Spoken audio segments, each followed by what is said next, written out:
Darjeeling, 2009. I must have been 12 when my family decided to do their first big vacation outside of Europe. I was very blessed in that way because my mother was very big on showing us as much of the world as possible when we grew up. Before she had my sister and me, she loved traveling as often as possible, but after we were born, she got very sick for quite some time. So traveling too far was out of question. We spent most of our vacations with my grandparents, God bless them, where my mother would join when her health would allow it. I could not remember my father being in any of these vacations for some reason. He worked a lot when I was young, at least that's what I was told. But now I think he might have also been more affected by my mother's illness than he wanted to show us. This vacation was the first vacation I could remember my father being an active part in it and my mother being healthy enough to join us. I was happy back then. We lived in a British colonial cottage up on a hill underneath an ancient Hindu temple that was famous for being inhabited by monkeys. Every morning at 5 a.m. they would run over the roof of our cottage to wake us up.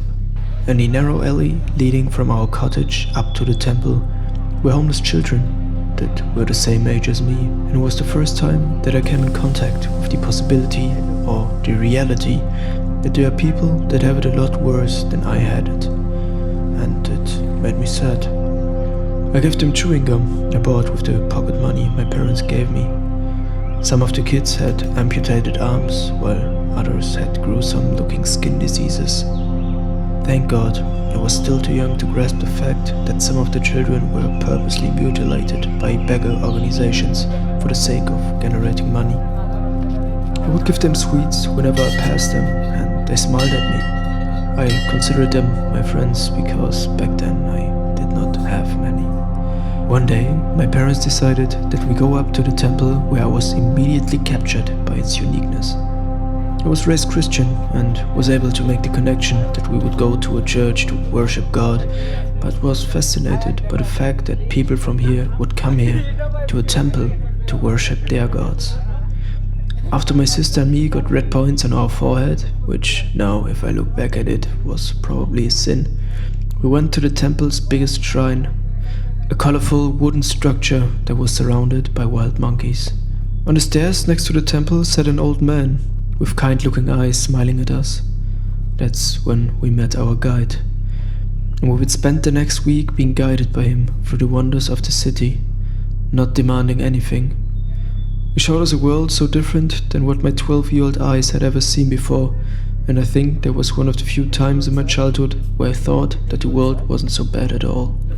Until we visited Tiger Hill. Darjeeling 2023. Tiger Hill, 14 years later. I was one of the few idiots stupid enough to come here 2 hours before sunrise, only to secure the best place to see the famous sunrise everyone was coming here for. But that is not what I was here for. I heard a voice piercing through the wind. Coffee, tea, tea. And I knew now it would all come to this. Tiger Hill 2009. My parents warned me to not drink that coffee while we were waiting for the sun to fully rise. But I was 12. Slowly beginning my arc of rebellion, and I drank it anyway. 2 hours later, I ran as fast as I could, trying to find a toilet in the museum we were at. I just reached it in time, and then I knew that this would not be my last visit for the coming days. Thanks to that coffee, I was sick for 9 days straight, and now, 14 years later, I was about to make the same mistake again. Nice. Oh, not since. No change. It's okay. Thank you very much. One more, okay? One more. Okay. Black tea coffee. I drank it. Again. I don't know why. Maybe to challenge my fate. Maybe because I'm an idiot. Probably both. Was this the reason I came back here after all this time? The sunrise turned out to be mediocre at best. Thousands of people racking their phones and cameras into the sky, watching the sunrise through their screens.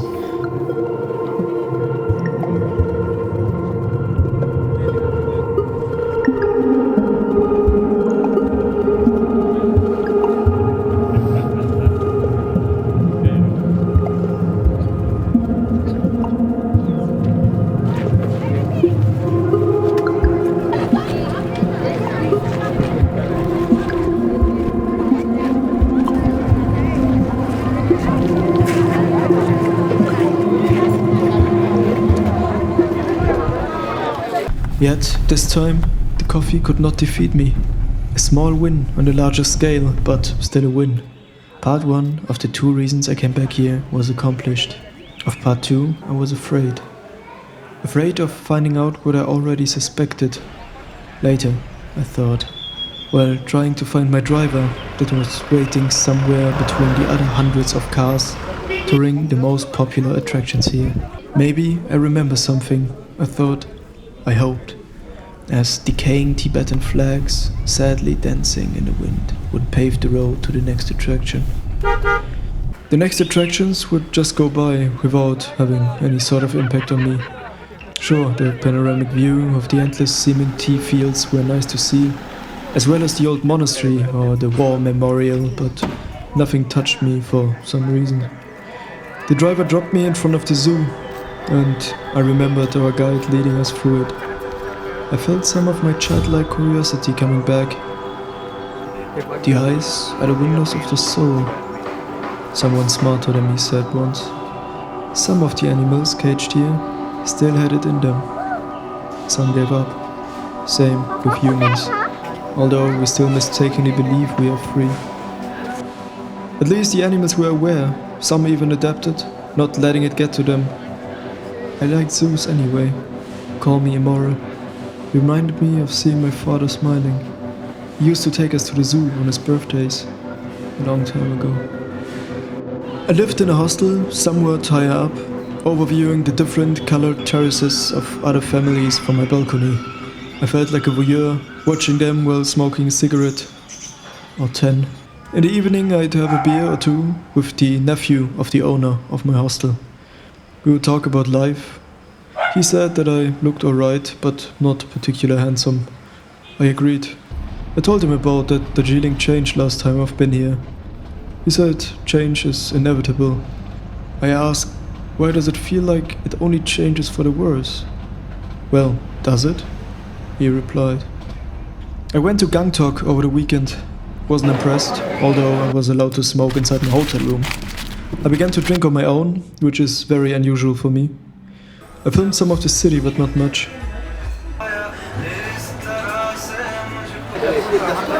Sunday came fast and it was time to head back.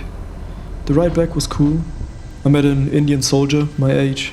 He just finished his training and had 6 months off before the next one, so he decided to travel his country. We sat in the back of the jeep, the best places he secured for us by yelling at anyone else. We did not talk much, but understood each other. Staring out of moving vehicles is something divine for me, always had. 8 hours later, I was back and ready to do what I came here for. The cottage looked abandoned, or like it lost some of its former glory. Maybe I remember things better as they actually are, as always. I asked the security guy if I could take a look inside. I could not. I went up to the temple instead. It looked the same, still inhabited by monkeys, still capturing. I let my eyes wander, searching for him, my guide. I found a shrine he sat at last time. He was not there. Saw another guy maintaining the shrine. I showed him the photo of the guide sitting next to my sister and me, and asked him if he knew if he's still alive. He died, he said, some time ago. Even though I kind of expected it, I was still sad. I mean, what was I thinking anyway, right? Maybe to feel something again like I did 14 years ago? Well, that train departed. I went down, purposeless again, when a little boy came up to me. He handed me a bracelet, smiled, and disappeared, not demanding anything. I usually don't believe in magic or ghosts, but in that moment I came close. Must have been him, right? Tonight I felt like drinking. Also, it was one of my last days here. I went bar hopping with my new friend from the hostel. I went from drunk to euphoric drunk to madness drunk. It was 12 and everything about to close. And somehow I am in the car of a stranger driving too fast on dark curvy roads while drinking. Hey, Fixed up. motherfuckers! Hey, motherfuckers! That's the nicest view of Can you listen? That's the nicest view of Darjeeling. Yeah. Where is? He's in a bee over there. Taking the view, continue. We landed at a somewhat abandoned hotel. Almost got into a fight with each other for no particular reason. My friend left, I could not remember when. I wanted to go as well, so I stumbled out of the room, trying to find the exit. Couldn't find it. Called my friends back home, asked them, what can I do? They told me to just sleep at the hotel. Am I in good hands? Well, it was empty, and I also was too drunk to find the room where I was originally staying at. I just wanted to go home. My battery dying as well. I told them, fuck it, I walk. I found the exit 30 minutes later and walked at 3 AM in the outskirts of Darjeeling, no battery and no clue where I was. There must be a God, because I made it home around 5:30 or something, not injured, kinda fine, don't know how, but it was time to leave, so I left.